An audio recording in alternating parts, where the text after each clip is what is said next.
nanti tolong jadikan ini sebagai ukuran benar tidaknya sholat kita sampai duhur itu. Jangan-jangan tiap hari antum sholat, tapi menurut Al-Quran ada yang belum tepat dalam sholatnya.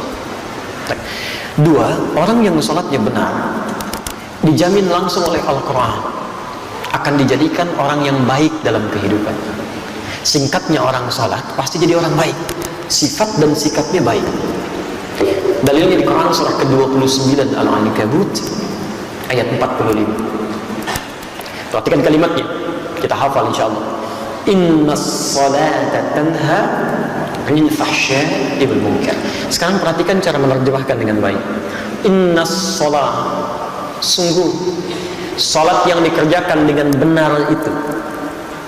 Teman-teman perhatikan ya, di sini ada alif lamnya.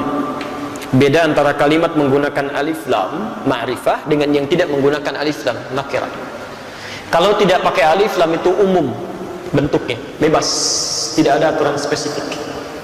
Jadi kalau kalimat Qur'annya inna sholah, maka anda bebas menunaikannya. Mau buru-buru silahkan, mau tidak khusyuk itu pilihan.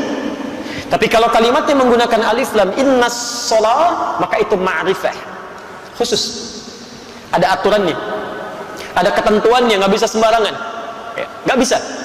Seperti artikel the dalam bahasa Arab, dalam bahasa Inggris, maaf, car, banyak itu mobil.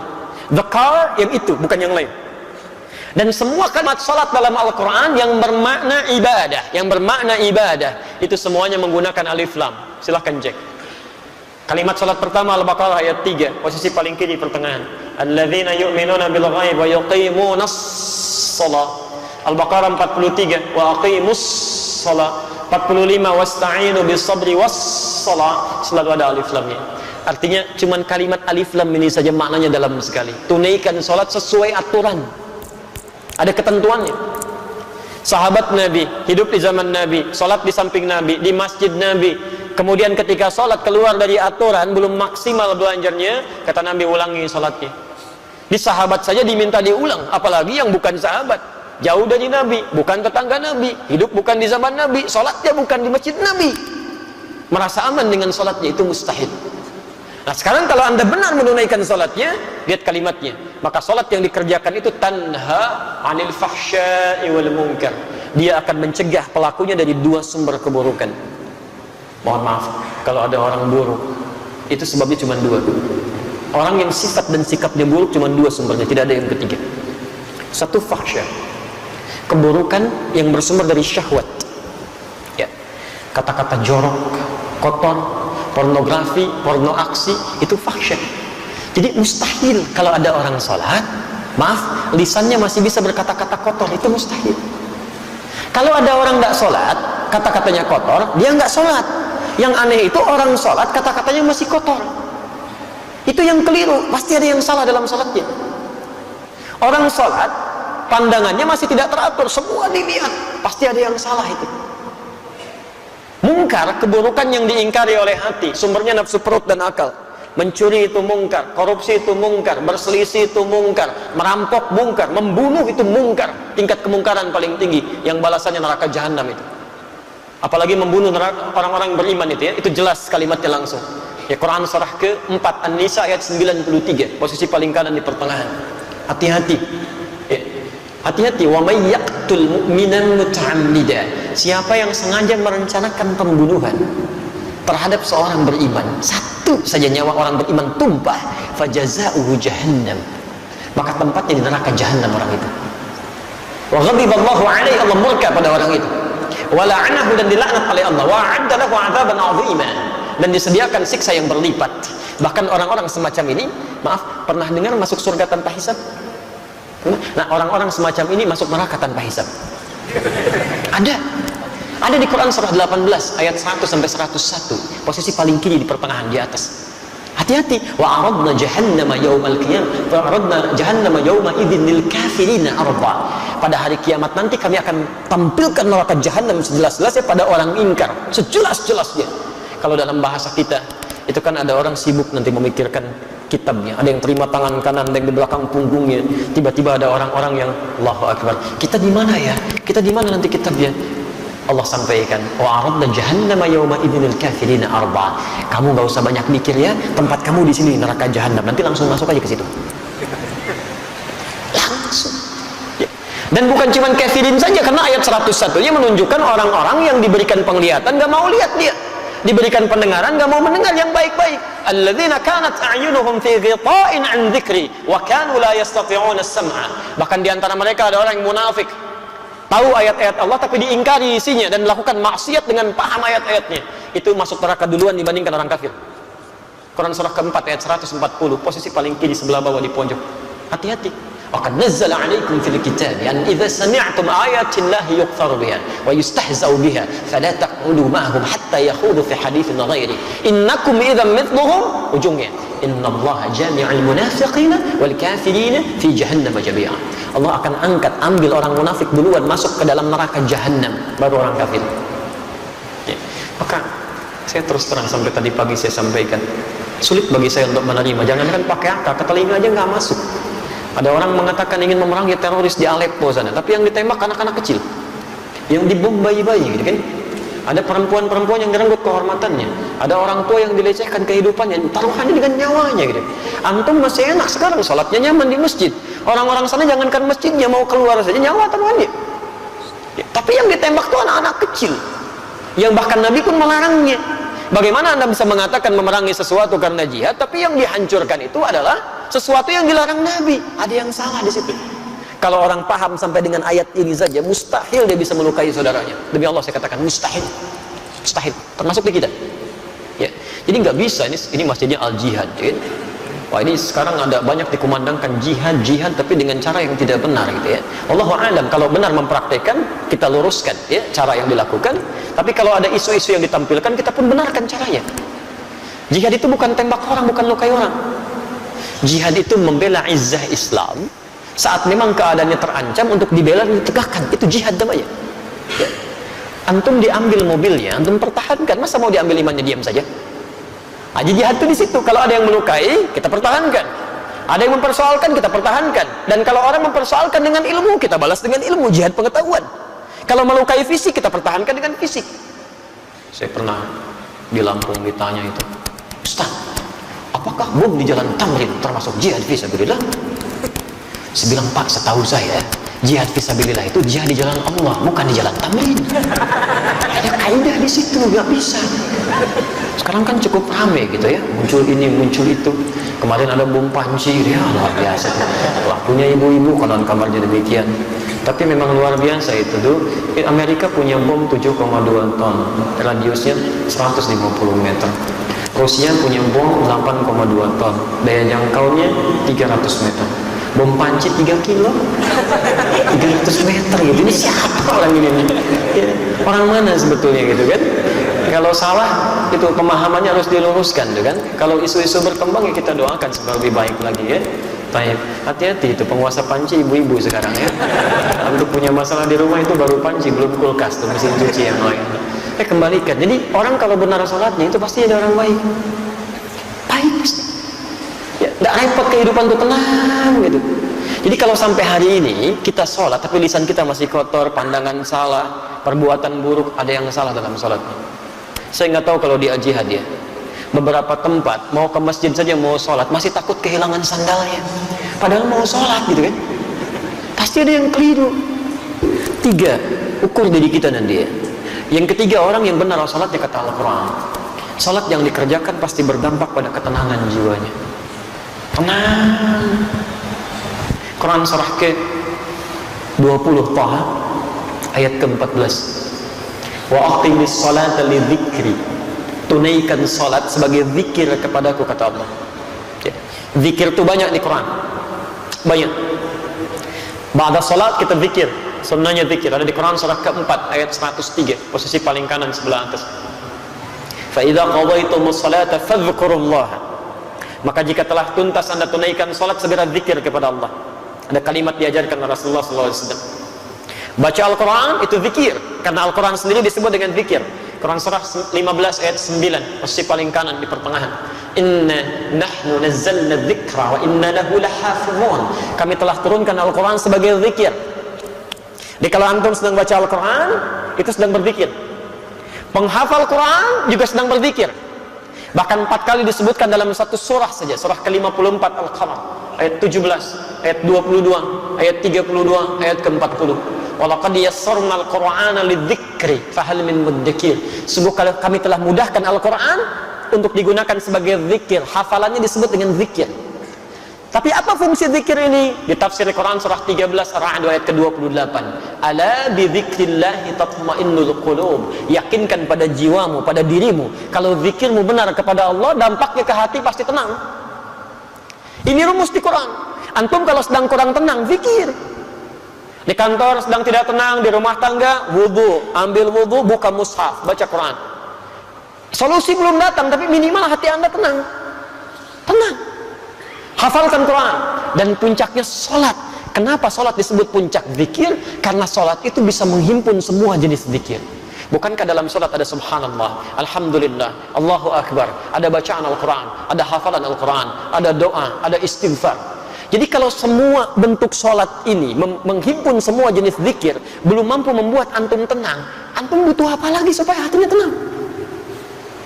Sholat itu jangankan ibadahnya, tempatnya saja, masjid tempat sholat itu dijamin di Quran menghadirkan ketenangan. Nggak ada tempat paling tenang di muka bumi kecuali masjid itu, termasuk di kantor. Nggak percaya silahkan. Sedang capek kerja macam-macam, masuk ke masjid, duduk setelah tahiyatul masjid, tiba-tiba nggak kerasa kipas muter, tenang, plak, tidur aja gitu. Saya pernah ke Tokyo itu dan diajak ke Gunma. Ini nyata, bertemu dengan ustadz dan komunitas di sana, cerita, Ustadz, sedisiplin-disiplinnya di sini, tapi ketenangan itu tidak mudah untuk didapatkan. Tingkat bunuh dirinya itu 30.000 setahun. Sehari bisa 100 orang bunuh diri.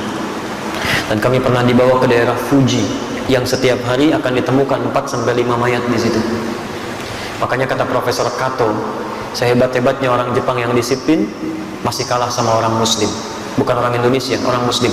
Ya. Jadi orang Muslim itu punya satu ajaran yang nggak ditemukan dimanapun, yang menghadirkan ketenangan dalam jiwanya. Tapi Ustaz, masih ada di Swedia satu distrik yang lebih dahsyat dibanding ini. Itu bunuh dirinya di mana aja, serampangan. Karena itu konsolnya, pemdanya sampai membuat tempat khusus lokalisasi bunuh diri. Dan jamnya diatur jam 10 sampai jam 12. Jadi kalau datang jam 8 kepagian, datang jam 2 kesiangan, besoknya lagi gitu. Nah ini nyata kejadian, satu kali ada orang akan bunuh diri, ya jadwal dia jam 12. Ketemu dengan salah seorang di situ, Muslim, Ustadz juga, cuman di Eropa kan tampilannya agak beda. Ditanya mau kemana kamu? Mau bunuh diri. Jam berapa? Oh, jam berapa? Jam 12 katanya. Baik, sekarang kan masih ada waktu, mau ikut saya? Oh tidak, nanti saya terlambat. Terlambat? Kata Ustadznya, nanti saya berikan gantinya. Kan kalau kamu memang merasa dirugikan, saya bayar kan. Akhirnya dia ikut, dibawa ke masjid. Karena dia belum Muslim, dia nggak bisa masuk, dia nunggu di luar.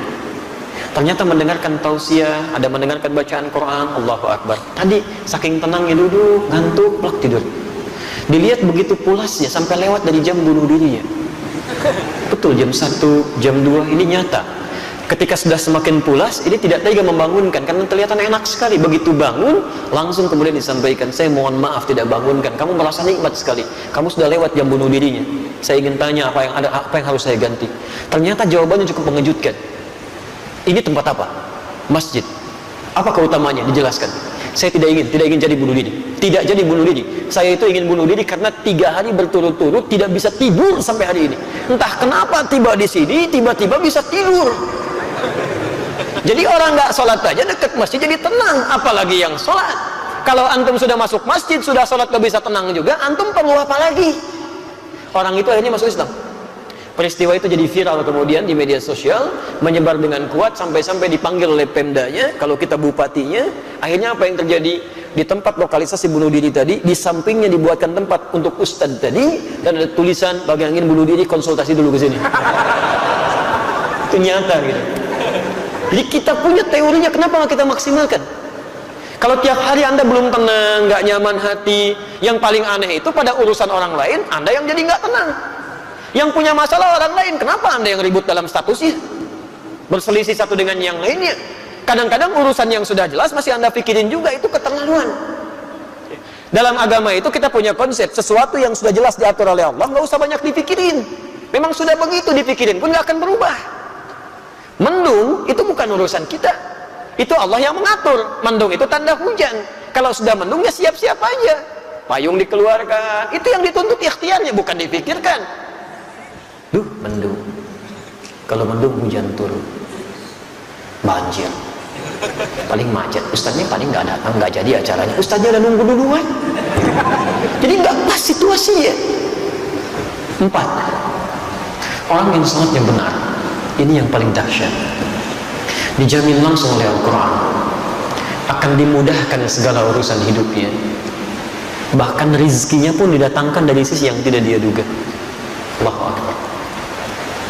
Quran surah ke-65 At-Talaq, di akhir ayat kedua, di awal ayat ketiga, di tafsir di Quran surah kedua Al-Baqarah di ayat yang sama 2 dan 3. Perhatikan kalimatnya. Saya beri rumus ya. Boleh saya tuliskan? Alhamdulillah. Ini bisa di bawah atau ada mic yang lain? Baik, perhatikan rumus Quran surah ke-65 di awal ayat, di akhir ayat kedua, di awal ayat ketiga. Maaf, kelihatan? Oh, belum, saya belum nulis. Itu bagaimana ya? Itu makan apa barusan? Quran surah ke-65. Baik, bismillah. Perhatikan kalimatnya. Wa may yattaqillaha, siapa yang bisa meningkatkan takwanya kepada Allah, yaj'al lahu makhraja, kami berikan jalan keluar, solusi dari setiap persoalan yang dialami. Fokus ya. Kalau Anda punya masalah dalam kehidupan, di rumah tangga, di kantor, dimanapun, firman Allah sederhana, yattaqillaha yaj'al lahu makhraja. Jawabannya kata Allah, cukup tingkatkan takwa, kami selesaikan masalahnya. Jadi kalau Anda sedang punya masalah, biayanya nggak mahal, tenaganya nggak banyak, takwa tingkatkan, masalah diringankan oleh Allah. Jadi kalau Anda sekarang punya masalah nggak tuntas-tuntas, di kantor jadi juara, di rumah nggak pernah tuntas, padahal masalah yang sama oleh orang lain cukup dengan senyuman, Anda nggak selesai, mungkin cek, ini yang kurang. Bahkan rizkinya pun, wa yarzuqhu min haitsu la yahtasib, kami datangkan rizkinya dari sisi yang tidak dia duga. Jangankan yang Anda ikhtiarkan, yang Anda tidak cari pun tiba-tiba bisa mendatangi Anda. Baik. Nah sekarang kalimat takwa disebutkan perubahannya 115 kali dalam Al-Quran. Kalimat takwa pertama ada di Al-Baqarah, Quran surah kedua ayat 2 sampai 3. Dzalikal kitabu la raiba fi hudal lil muttaqin. Siapa orang takwa ini? Ayat 3-nya.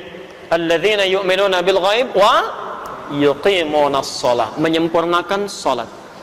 Kalau Anda bertanya, ya Allah, bagaimana cara saya meningkatkan takwa ini? Kalimat takwa pertama, salat.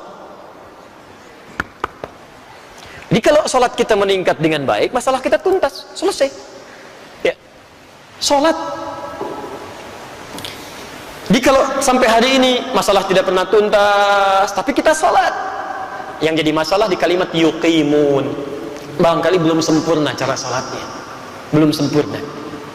5 saya agak segerakan. Quran surah ke-23 Al-Mu'minun ayat 1 sampai 2. Orang yang salatnya benar sesuai petunjuk Al-Quran, tuntunan Rasulullah SAW, dijamin langsung oleh Allah Subhanahu wa Ta'ala akan diberikan kesuksesan dan kebahagiaan dalam seluruh aktivitas, sukses dan bahagia. Jadi ada orang yang sukses saja tapi belum tentu bahagia. Ada yang bahagia cuma belum tentu keseluruhannya. Itu disebut dengan fauz namanya. 29 kali disebutkan derivasinya dalam Al-Quran. Turunannya ada fauzi, fauzan, faizah, fauziyah. Jadi kalau ada yang namanya fauzi, faiz, faizah, fauzan, fauziyah, itu orang yang diharapkan sukses dalam kehidupannya, sekalipun belum tentu bahagia pada umumnya. Tapi kalau bahagia saja sekalipun belum tentu sukses, itu farihah. Farihah dalam bahasa Arab. Orang yang disebut dengan farhan, perempuannya farah. Jadi kalau ada yang namanya farhan atau farah, itu orang diharapkan bahagia dalam kehidupannya. Miskin pun nggak apa-apa, yang penting bahagia. Umumnya. Sekarang saya tanya Anda, pilih mana? Kaya tapi gelisah, atau miskin tapi tenang, tapi nggak ada pilihan ketiga dan tidak usah maksa. Sukses tapi nggak bahagia, atau bahagia tapi nggak sukses, kaya tapi gelisah, atau miskin tapi tenang. Ini mana? Kaya tapi karena Anda kesulitan memilih dan pasti memilih yang ketiga, maka Allah tidak memberikan pilihan pada kita kecuali yang ketiga. Kaya, sukses, bahagia. Masya Allah, itu falah namanya dalam bahasa. Falah. Ini yang keberapa tadi? Kelima. Saking pentingnya yang kelima ini, 5 kali minimal diperdengarkan di telinga kita. 5 kali sebelum kita sholat oleh muadzin. Setelah hayya 'alas shalah, apa? Hayya 'alal falah. Ayo sholat. Ya Allah, untuk apa sholat? Hayya 'alal falah. Kamu belum sukses? Datang ke sini. Saya pemilik kesuksesan. Saya pemilik rezeki. Saya berikan, kata Allah. Sujud kamu. Kamu belum bahagia? Saya berikan solusinya. Hayya 'alal falah. Kalau Anda sedang menggenggam itu semua, genggam, tidak ingin dilepaskan, maka kalimatnya berubah dari falah menjadi aflah. Aflah, kesuksesan, kebahagiaan yang digenggam, yang tidak ingin diputuskan, dilepaskan. Quran surah ke-23 ayat 1 dan 2. Qad aflahal mu'minun. Orang-orang yang imannya benar pasti menggenggam kesuksesan dan kebahagiaan. Siapa orang-orang ini? Ayat 2-nya. Ternyata mereka memulai dengan salatnya. Alladzina hum fi salatihim khashi'un. Yaitu orang yang bisa khusyuk dalam salatnya. Teman-teman silahkan cek ya. Semua sahabat Nabi dengan semua profesinya, yang pengusaha seperti Uthman bin Affan, Abdurrahman bin Auf, Tamim ad-Dari, Abu Bakar as-Siddiq, ada yang birokrat, Umar bin As, ada yang diplomat, Muawiyah bin Abi Sufyan. Masya Allah, itu sesibuk-sibuknya mereka karena paham tentang ketentuan ini, itu mereka tidak pernah meninggalkan sholat berjamaah, bahkan berlomba mengerjakan tahajud, sampai kata Imam An-Nawawi dalam kitabnya At-Tibyan fi Adab Hamalatil Quran. Imam An-Nawawi itu sebelum menulis Al-Arba'in 42 hadis, Riyadhus Shalihin 1896 hadis, beliau menulis kitab namanya At-Tibyan fi Adab Hamalatil Quran. Saya sudah cek di Indonesia ada itu yang bahasa Arab nih. Ada yang terbitan Darul Kutub Al-Islamiyah warna coklat, merah kecoklatan. Ya, antum bisa dicek halaman 38, paragraf pertama, bagi 1 sampai 2, posisi paling kanan sebelah atas. Kalau terbitan kedua Darul Nafais warna kuning, halamannya 47, posisinya paling kiri, paragraf ketiga, bagi 1 sampai 7. Itu bagaimana disebutkan Uthman bin Affan, Abdurrahman bin Auf, Tamim ad-Dari bukan senang saat rezekinya terus melonjak, tapi bahagianya dirasakan saat mampu tahajud di malam hari, sampai kata Imam An-Nawawi, sampai bisa sampai khatam Qurannya, sampai khatam Quran. Bisa nggak dilukiskan? Antum mau ngecek kekayaannya, silahkan bandingkan. Abdurrahman bin Auf itu kapaknya saja terbuat dari emas. Orang terkaya sekarang Bill Gates, orang terkaya sekarang nggak ada apa-apanya. Abdurrahman bin Auf kapaknya terbuat dari emas. Bill Gates itu belum tentu punya kapak. Bahkan banyak. Uthman bin Affan sampai sekarang asetnya masih ada, sudah 15 abad masih ada aja. Pernah membeli sebuah sumur yang dimonopoli oleh Yahudi. Setiap mau ngambil air, bayar, kata Uthman, saya beli sebagiannya, beli seluruhnya, beli kebun sekitarannya. Siapa yang mau silahkan ambil tanpa harus bayar lagi, saya wakafkan karena Allah. Kebunnya menghasilkan ribuan kurma. Sekarang wilayahnya bahkan dekat sumurnya akan dijadikan tempat-tempat untuk penginapan. Ada hotel-hotel yang luar biasa. Royaltinya datang dari situ, disimpan di Bank Saudi, disedekahkan lagi kepada yang membutuhkan atas nama Uthman bin Affan radhiyallahu ta'ala anhu. Sampai sekarang masih ada. Dan itu ditempuh dengan takwa gitu. Jadi silahkan cek dia. Sahabat Nabi, dekat dengan Nabi, sebagian mereka bahkan menantunya Rasulullah SAW dijamin masuk surga oleh Nabi dengan lisannya. Tingkat surga paling tinggi, dekat dengan Rasulullah, masih mau menunaikan salat sunnah bahkan pada malam harinya, dan dunianya sukses. Tahajudnya luar biasa. Antum bukan sahabat Nabi, tetangganya juga bukan. Surga belum jelas sampai dengan siang ini, hisab masih menegangkan. Jangankan salat sunnahnya, salat fardu masih ditunda-tunda. Cita-cita masuk surga bersama Nabi, kena repot di situ. Jadi teman-teman, coba dicek dari 1 sampai 5 ini berapa yang sudah kita raih sampai dengan zuhur ini.